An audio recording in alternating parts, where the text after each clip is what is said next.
ઘટના એવી છે દોસ્તો કે જ્યારે 2014નું લોકસભાનું ઇલેક્શન ચાલતું હતું ત્યારે નરેન્દ્ર મોદીને વડાપ્રધાનના ચહેરા તરીકે ભાજપ દ્વારા જાહેર કરવામાં આવ્યા. સપ્ટેમ્બર 2013ની વાત છે આ.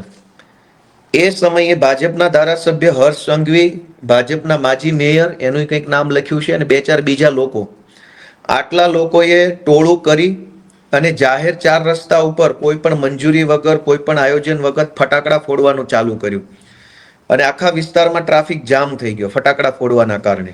બેફામ નાચવા ગાવાનું, બેફામ ગમે ત્યાં હાઈવે પર, રોડ રસ્તા પર ફટાકડા ફોડવાના, અને એના કારણે જનતામાં અગવડતા થઈ તો કોઈએ 100 નંબરમાં ફોન કર્યો કે ભાઈ અહીંયા કેટલાક માણસો રોડ ઉપર ફટાકડા ફોડી રહ્યા છે, જેના કારણે ટ્રાફિક જામ થયો છે. ઘટના હતી કે નરેન્દ્ર મોદીને વડાપ્રધાન તરીકેનો ચહેરો જાહેર કર્યો, એની ખુશીમાં આ ભાજપના ધારાસભ્ય હર્ષ સંઘવી અને એની ટોળકી છે એ ફટાકડા ફોડતી હતી. એ વખતે ત્યાંના સ્થાનિક પોલીસ સબ ઇન્સ્પેક્ટર હતા, એને 100 નંબર પર ફોન જવાના કારણે પોલીસ સબ ઇન્સ્પેક્ટર ઘટના સ્થળે ગયા અને ઘટના સ્થળે જઈ અને એને ફટાકડા ફોડતા હતા એને રોકવાની અને સમજાવવાની કોશિશ કરી કે ભાઈ તમે આ રોડ ઉપર ફટાકડા ફોડો છો, તમારે ના ફોડાય, ટ્રાફિક જામ થઈ ગયું છે, વગેરે વગેરે વગેરે.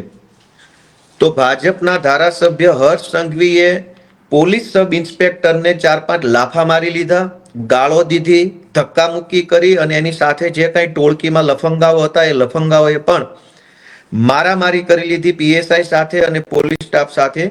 એવી એફઆઈઆર નોંધાઈ.